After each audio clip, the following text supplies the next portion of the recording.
Okay, you're here to learn about projectile motion, and this is an introduction. And the best way to develop good intuition about projectile motion and motion in two dimensions is to do the four Minds on Physics sets of questions first, and then do the assignment, the rest of the assignment, in the lab together. So consider three different situations. I have three balls here. You just see one, but they're on top of each other. One ball I'm going to throw straight up at 30 meters per second. So you can imagine what it's going to do. It's going to go up, slowing down, reach a high point, and come back down. Then I'm going to take another ball and throw it along the ground or the floor where it's perfectly flat and where there's no friction. Now, if you have a perfectly smooth, flat floor like a bowling ball on going down a bowling alley, it pretty much goes at a constant speed.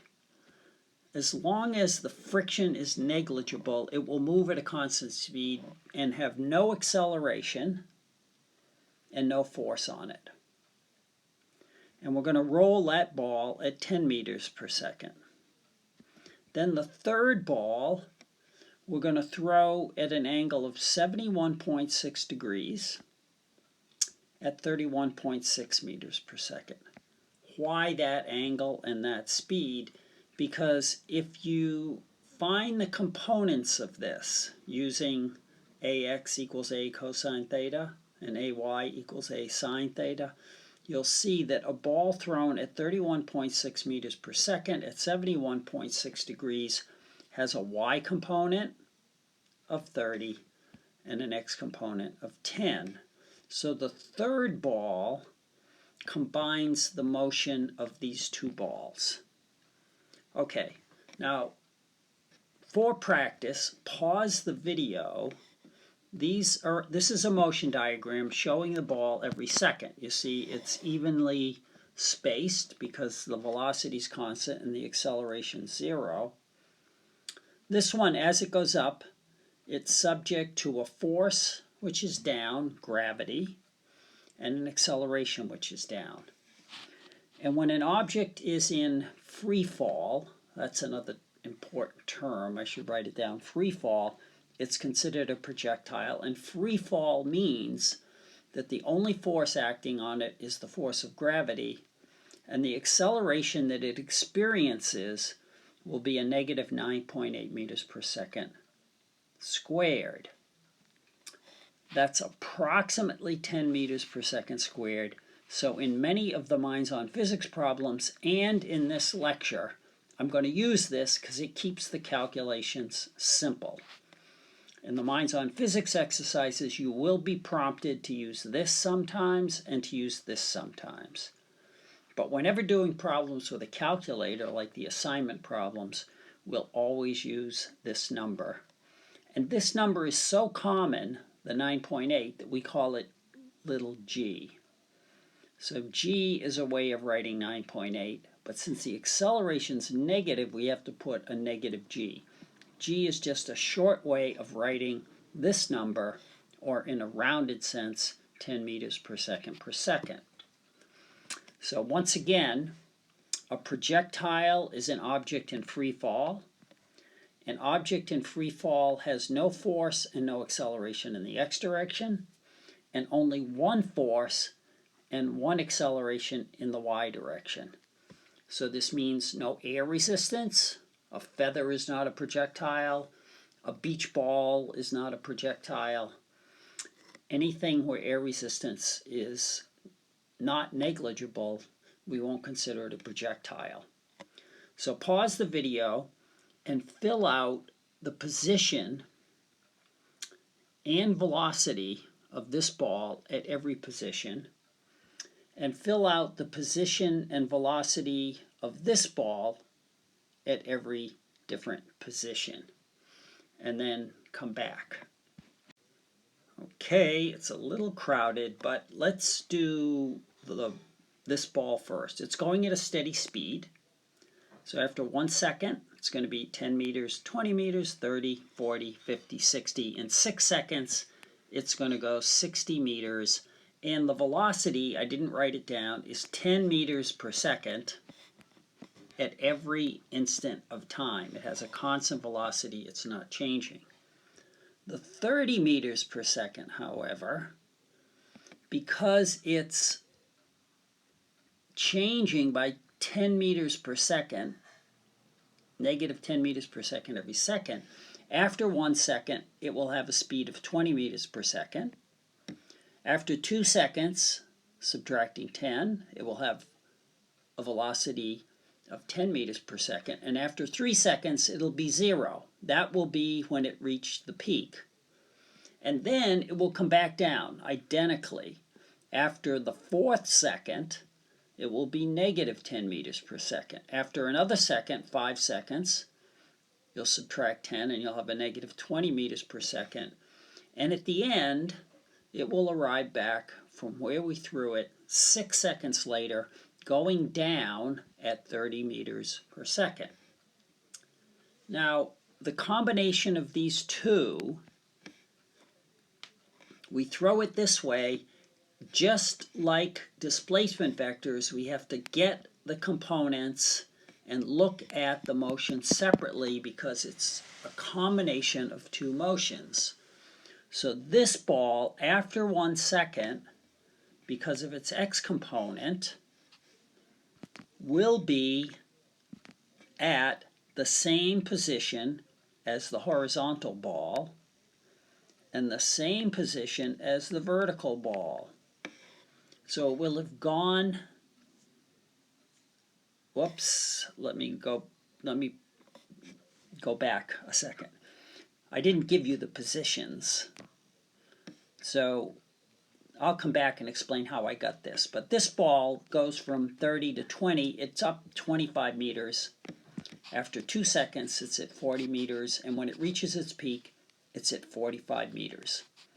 You get these using the kinematics equations. I'll explain that later. I forgot to mention that.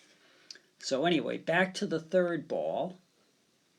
After 1 second, because of its x component, it's gone in the x direction 10 meters, but because of its y component, it's gone in the y direction 25 meters. And so it's at this position.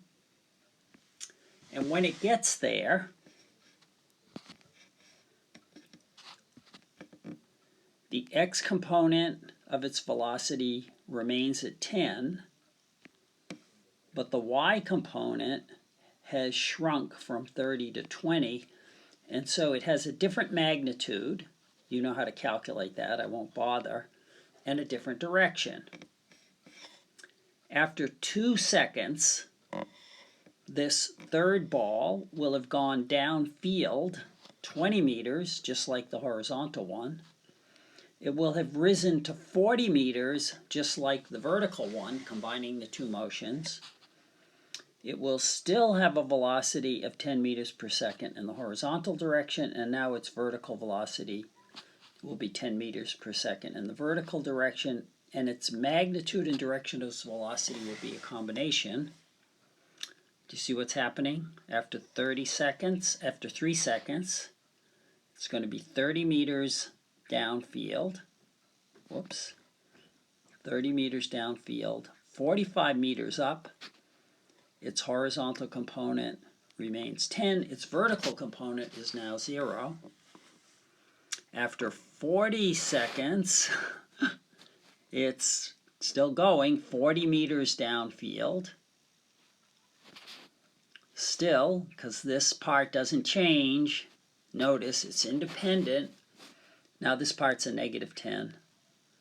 And so now the velocity is in this direction and of that magnitude, right? After 50 seconds, it's come back, it's down here, 50 meters downfield, and back to this position. Still, that's constant. This is now negative 20. And then after 3 seconds, it arrives back here and it lands right on top of this ball with an x component of 10 and a y component of negative 30. I can't fit that onto the screen. And so this ball, the first ball, goes up, slows down, slows down, slows down, stops, come back, speeding up, and hits the ground. This one goes at a constant velocity, and this one is the combination of the two, and it follows the typical parabolic path of any projectile where air resistance is negligible. Okay, let me summarize and close. A projectile is any object subject only to the force of gravity where there's no air resistance, and what we call a projectile is also what we call an object in free fall. But it doesn't necessarily just have to be falling, it can be going up and coming down. Free fall or projectile motion means there's only one force, the force of gravity, there's only one acceleration, it's in the y direction, and it has this value, or in some cases this rounded value. No force in the x direction, no air resistance.